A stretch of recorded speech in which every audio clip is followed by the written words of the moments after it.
The wailing cry of the elusive Pell's fishing owl is unmistakable, and it is one of 3 sounds that it makes, the others being grunts and low-frequency, long-traveling hoots. Hoots which can be heard up to 3 kilometers away. Being a fishing owl, they're most often found close to water, where they hunt for a variety of small fish, even baby crocodiles.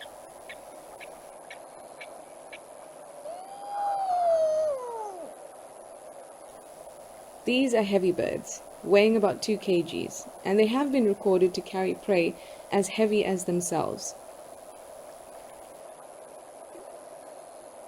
Being most often heard than seen, this makes the capture very, very special.